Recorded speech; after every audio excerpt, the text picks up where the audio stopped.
If you're lucky enough to live in a home with ceiling fans, you know they're a great way to save energy year-round, and they're virtually maintenance-free. The exception is when a fan wobbles excessively. Not only is it noisy, but it can also shorten the life of the fan. Now, the mistake most homeowners make is the first thing they do when they have a wobbly fan is they go out and buy a balancing kit. But there actually are several steps you can take before you need a kit. The first thing is to check at the very top where the fan meets the ceiling to see if you have a loose electrical box. All you need to do is just shake the canopy, and this one's nice and tight, so that's not a problem. You can also lower the canopy and check the box, but in this case I can tell that the problem's not with the box itself. And the next thing is to check all the screws on the fan itself. There's usually one up here on the down rod. It's a set screw. Make sure that's nice and tight. And you also want to check the screws on the top of the blades, where the blades meet these brackets. These brackets are called blade irons. So you want to make sure all these screws are tight.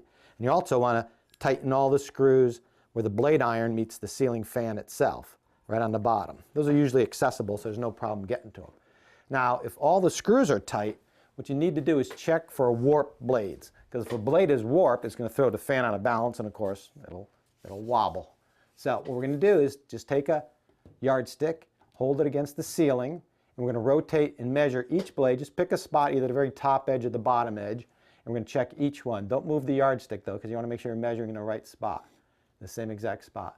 Now these blades, let me see, so far, the bottom edge is right at about 13 inches. So that's pretty good. So we know the blades themselves aren't warped. If for some reason the measurement was way off, what you need to do is take off the blades, then stack them up flat.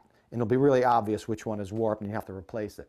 Occasionally, the blade iron itself might be warped. I've never actually seen one, but I've heard that these can warp. So again, if the blades seem flat, take off these blade irons and do the same thing. Stack them up and see if you can find one that's warped. If everything checks out, then you can go out and buy yourself a blade balancing kit. And it's basically just weights that have sticky tape, and you put one on and you test it, and if the fan's still wobbling, you can switch it to another blade and you can eventually balance it. But 9 out of 10 times, you can solve the wobble and take the wobble out of a fan long before you ever have to spend any money.